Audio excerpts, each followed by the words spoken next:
Alright, so good day everyone, and thanks for dropping by to check on this sample work here. So this was one of my projects that was requested to me. So the request was to create a spreadsheet that must have the option to filter data based on multiple criterias. Also, this must include a pie chart showing the percentage of subscribers in a particular country, along with the column chart showing the total number of subscribers in a particular month. And the other condition is when the raw data gets updated, the chart must be updated as well.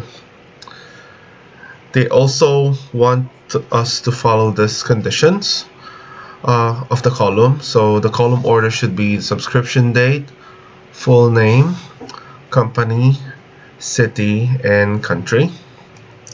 So let's check the raw data here.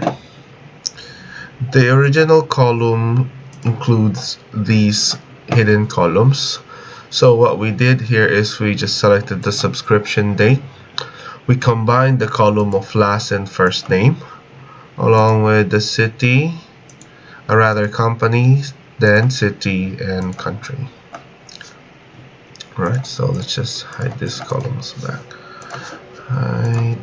Let's just hide it.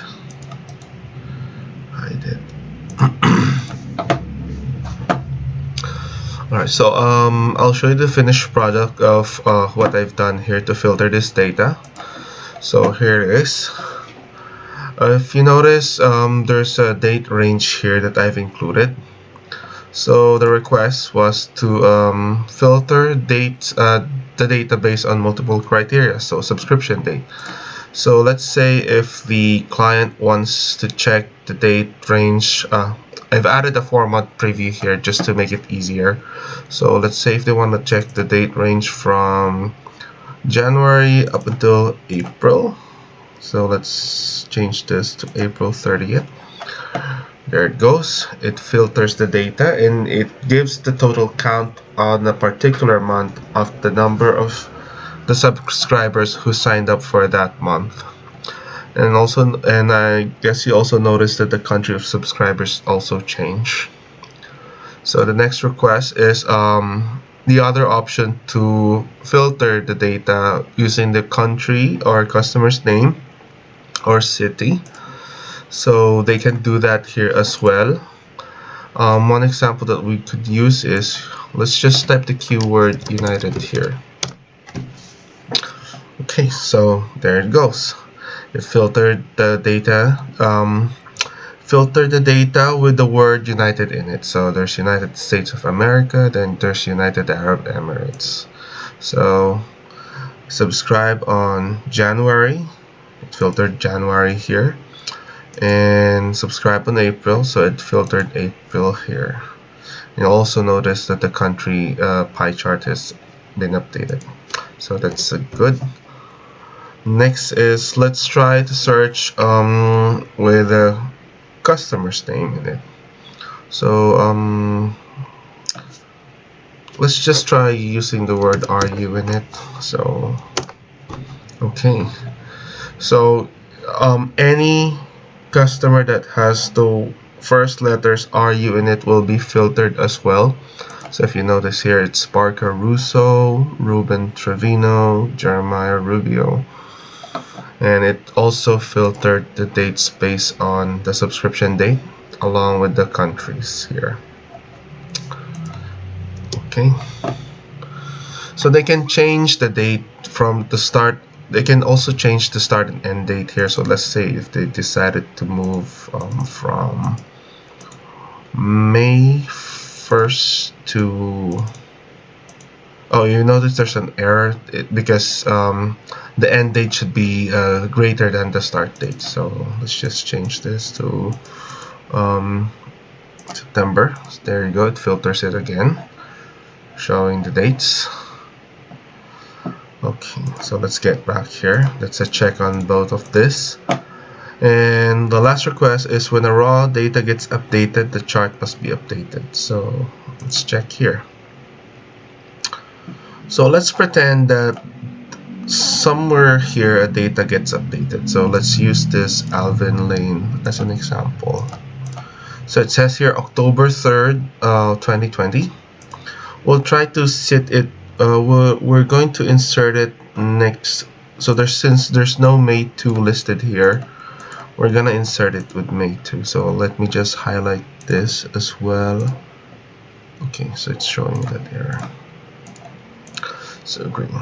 So let's change the date to May 2. Let's see. Okay, there you go. Now Alvin Lane is appearing here. So let's change it back to May 3rd. Okay. So it gets updated. So if there are any changes in the raw data, so the reason why they wanted this included is because there are instances that when they do check the data, that there's a mistake on the subscription date or the name is incorrect, it gets updated, and they want it updated real time in the chart as well. So it's a good signal. That's a good indicator here that we've made the update and it also updated there. So there you have it. So that's a check on this. So we fulfilled the client request. I've added something here on top of the request, just an extra feature if they want to filter the data. So if you notice, excuse me, so the breakdown of this tab shows the month versus month comparison, the total subscription for 4 months, and all they need to do is just update the start date. So if you want to check the subscription changes, rather the number of subscribers, and put in a month and months comparison, they just need to change the start date. So let's say that they want to check January 2021. There you go. You'll see it gives you a breakdown of month versus month. So what's highlighted here is the green one is the January subscription, while the red one is the February subscription. So it shows here on January 6th there are 3 subscribers who signed up, while on February 6th there's only 1 subscriber who signed up. I don't know if you can see it clearly, but that's what's appearing on my screen. Well, this one here is the March to April subscription. You also notice the trend line here, that it's going up. So, and there's also a trend line here. So this is more of like an add-on feature that I've added on top of their request, and they find it cool. So I guess that's all that I could present for now. If you're curious to know what function I use, is the function that I've used is the SQL function in Google Sheets. So I use the query function to execute the filter based on these conditions. So it's the same here. I just added the count so that it would count the particular month. And regarding the column construction, so I just used an array formula and added all the columns. So if you notice, I just gathered the raw K, this is the subscription date here, then the raw D and E was combined, so this is the last name and the surname. This is a surname and this is the first name. Next column is the company, then followed by the city along with the country. So there you have it. Thanks for checking on this, and if you have any questions or if you need any clarifications on the functions that I've used, just excuse me, I'm sick. Just hit me an email or just reply back to my application. Thank you.